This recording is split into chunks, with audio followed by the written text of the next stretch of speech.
The story of Mxit and how it started. It started in 2003 as a failed experiment. A Stellenbosch company started by Herman Hienis started Mxit, and they started as a games company. They originally started building multiplayer games. One of the early projects was a game called Alaya, where players navigated spaceships with SMS. It failed commercially, but it proved something important. Mobile phones could connect communities digitally. Messaging was more powerful than gaming itself. In 2004, SMS was very expensive and mobile data prices started dropping dramatically. The Mxit team realized this was a great opportunity. Instead of expensive SMS costs, they could send free messages across the data lake at a fraction of the cost. The team decided to build a mobile messenger app specifically designed for feature phones, extremely lightweight on data, very cheap to use, and fast even on weak low-end devices. The original name meant Message Exchange It, MXIT.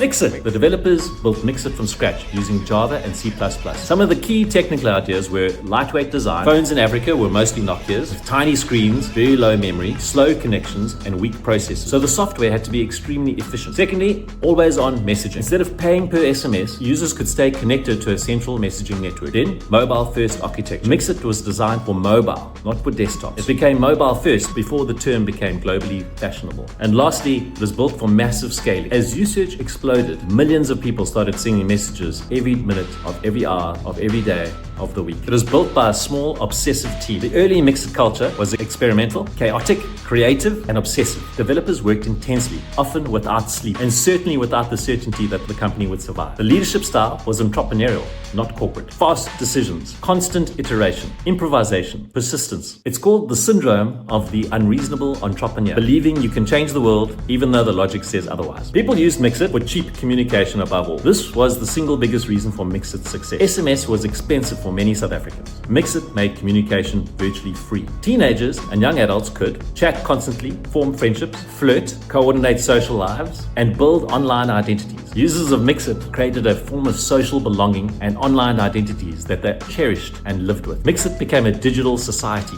Users created chat rooms, online communities, subcultures, role-playing groups, forums, and virtual identities. The platform even developed its own language called Mxlish. It was like a virtual country with millions of citizens, its own economy, its own rules, its own culture. Young people drove adoption. Mxit spread virally among students, starting in the Cape Flats and then jumping across to the townships of Durban. It was never marketed through traditional advertising. It was only marketed through word of mouth. The early branding of Mxit positioned it as an alternate reality, a fantasy world, and a social adventure. This made it powerfully attractive for young users. Users shaped the platform. They created communities, they developed slang, they moderated forums, they built identities, and they shaped the platform culture. Mxit was not just entertainment, it became infrastructure for social development. One of the best examples was Dr. Math. Students and teachers could use Dr. Math to learn maths. They could ask questions and receive live tutoring online on Mxit. Most of the tutors were volunteers and university students. This worked because people already had Mxit access all day. Tutoring became accessible thanks to cheap phones, and students could ask questions anonymously. Nobody wants to stand in front of a class in front of all their friends and ask a dumb question, but on Mxit you could do it anonymously and not look like a fool. And help was immediate. The platform later expanded into science, accounting, and life orientation. This was an early example of mobile learning at scale. Then there were projects like R Labs. R Labs used Mxit for counseling, addiction recovery, youth support, and peer mentoring. People struggling with drug addiction could anonymously go through Mxit to look for support. Again, this mattered because everyone had a phone, and anonymity let you ask for help without the fear of stigma. Support became available in even the poorest of poor communities. Mxit became a safe bridge between vulnerable people and support systems. Mxit showed that when the internet becomes cheap and accessible,